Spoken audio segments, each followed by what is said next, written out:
Assalamualaikum warahmatullahi wabarakatuh.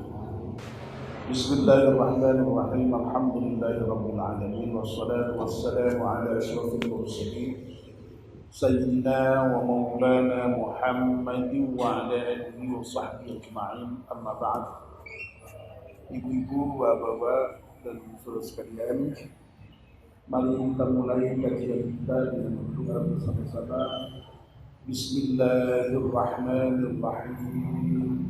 Asyhadu an la ilaha illallah wa asyhadu anna Muhammadar Rasulullah.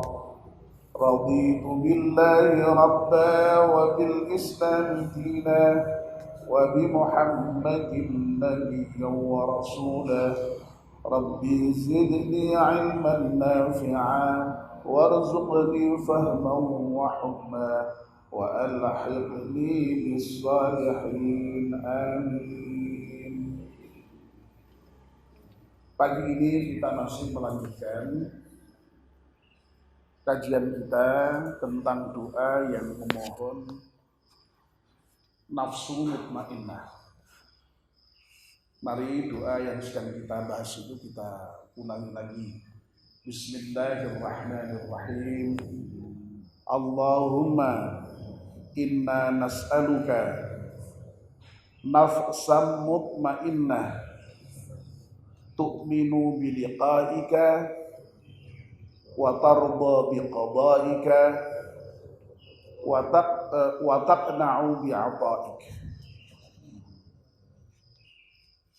Ya Allah, kami memohon kepadamu nafsu yang mutmainnah.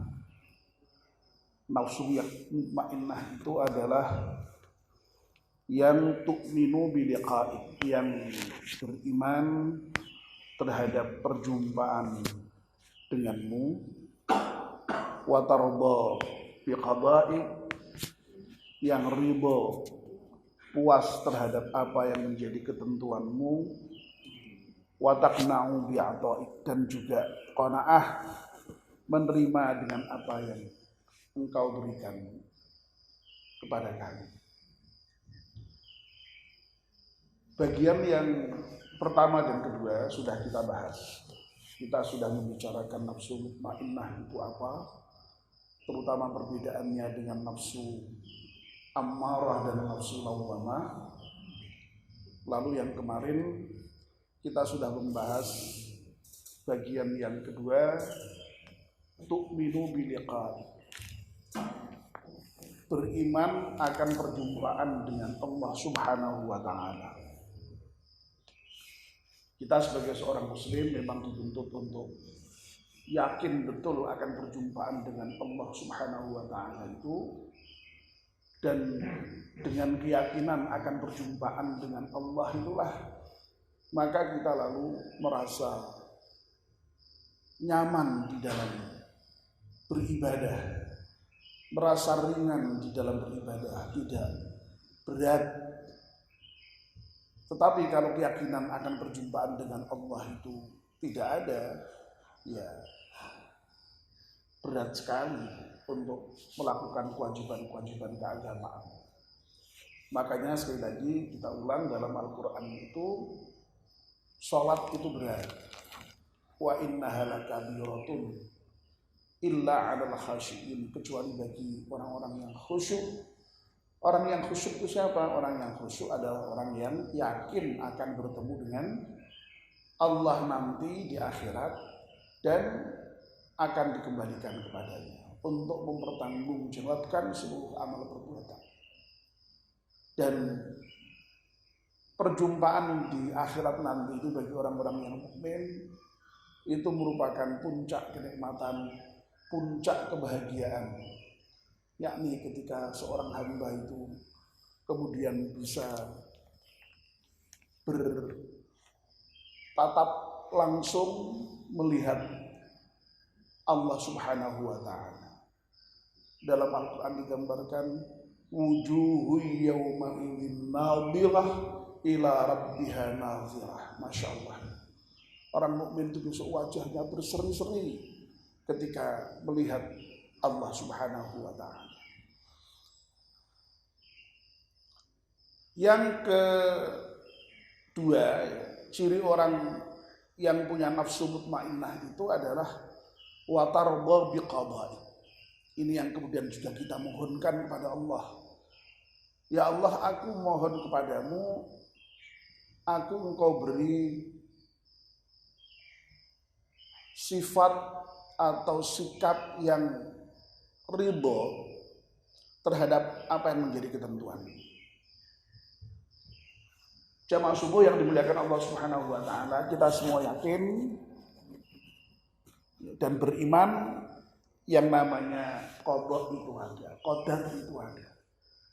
Ketentuan Allah itu ada.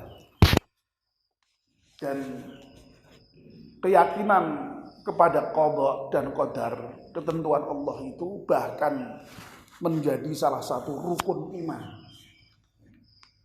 Iman kita tidak lengkap, bahkan kita tidak disebut sebagai orang yang beriman kalau tidak meyakini, tidak mengimani adanya qada dan qadar, ketentuan Allah Subhanahu wa taala. Banyak sekali ayat Al-Quran maupun Al-Hadis yang menjelaskan tentang bagaimana Allah itu memang telah mentakdirkan, telah menetapkan ketentuan-ketentuan bagi alam semesta ini dan juga bagi manusia. Yang manusia tidak bisa terhindar, terlepas dari ketentuan Allah Subhanahu wa taala. Kenapa kok demikian? Iya, karena Allah itu Tuhan. Allah itu Rabb, Rabbus samawati wal ardh. Allah itu Rabbnya langit dan bumi. Allah juga Rabbun nas, Tuhannya manusia. Sehingga ya Allah itulah yang menciptakan alam semesta ini. Karena Allah yang menciptakan alam semesta ini, ya Allah pula yang menumbuhkan, yang mengatur, yang memiliki, dan pasti yang menguasai.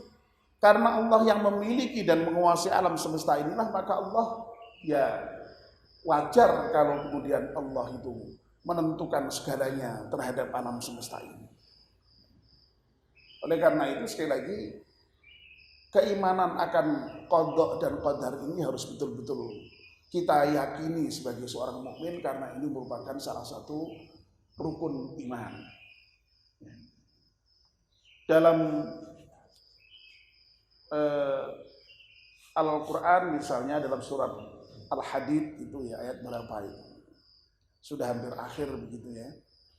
Itu Allah sampai menegaskan begini, ma asaba min musibatin fil ardi wala fi anfusikum illa fi kitabin min qabli an nabra'aha inna dzalika 'ala Allahi yasir. Tidak ada musibah, tidak ada bencana yang akan terjadi di bumi ini maupun di dalam dirimu,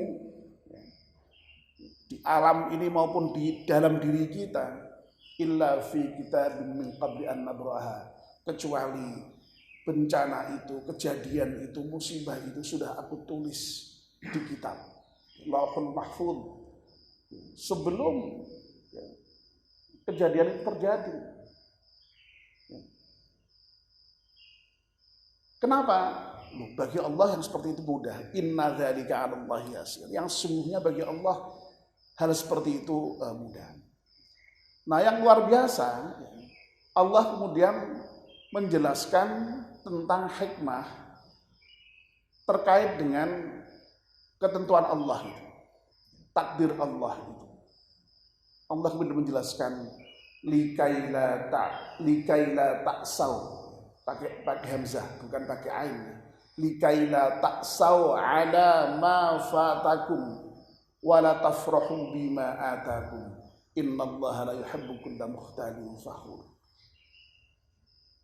Jadi dengan dijelaskan oleh Allah seperti itu, bahwa semua musibah itu sudah ditentukan oleh Allah sebelum musibah itu terjadi, diciptakan oleh Allah. Ini agar semua kita itu tidak sedih kalau ada yang luput dari kita. Tetapi sebaliknya juga tidak berbangga kalau ada hal yang sudah diberikan oleh Allah Subhanahu wa taala. Masya Allah. Jadi hikmah dari adanya ketentuan Allah itu, adanya takdir itu, yang kita diminta untuk percaya itu, agar supaya kita tidak sedih kalau luput dan tidak berbangga diri kalau berhasil mendapatkan sesuatu. Tetapi kalau orang itu kok tidak yakin dengan takdir, tidak yakin dengan qadar, bisa jadi kalau pas luput terhadap sesuatu itu sedihnya bukan main. Tapi sebaliknya kalau berhasil terhadap sesuatu itu, waduh bangganya bukan main. Tapi kalau orang yang beriman enggak. Ya. Kalau misalnya pas luput dari sesuatu atau bahkan kena musibah, itu ya karena itu datang dari Allah, dia hanya tetap menerima, sabar. Lalu kalau misalnya mendapatkan kenikmatan, ya wajar saja. Oh itu dari Allah, dia bersyukur. Tidak membanggakan diri, tidak kemudian sombong diri. Biasanya orang itu kan kadang-kadang kalau sudah berhasil itu kan sombong. Oleh karena itu di akhir ayat itu kemudian Allah menjelaskan Allah tidak suka terhadap orang yang membanggakan diri. Karena biasanya sombong itu kalau orang sudah yakin, kalau tidak percaya dengan takdir seakan-akan semua prestasi itu adalah prestasi dia sendiri. Ya. Enggak, bagi orang yang beriman tidak. Ya, semua yang datang dari Allah Subhanahu wa taala. Nah, ini hikmah yang luar biasa terhadap takdir. Nah, orang yang berjiwa mutmainnah, orang yang jiwanya tenang itu ya yakin betul akan takdir Allah ini dan dia ridha dengan takdir Allah itu, puas dengan takdir Allah itu. Ya. Puas, ridha. Nah, orang yang tidak ridha, wah pasti tidak nyaman hidupnya. Ya tadi itu. Kalau pas kena musibah sedikit aja ya sedihnya bukan main, atau kalau pas berhasil sedikit bangganya bukan main. Orang beriman biasa-biasa saja, karena semuanya itu datang dari Allah Subhanahu wa ta'ala. Bahkan terkait dengan bagaimana Allah itu maha kuasa yang menentukan segala sesuatu tadi itu, dengan takdirnya, dengan qadanya itu, sampai-sampai dalam surah Al-Qudsi mengatakan begini, barang siapa yang tidak ridho dengan keputusanku, silahkan mencari Tuhan selain aku.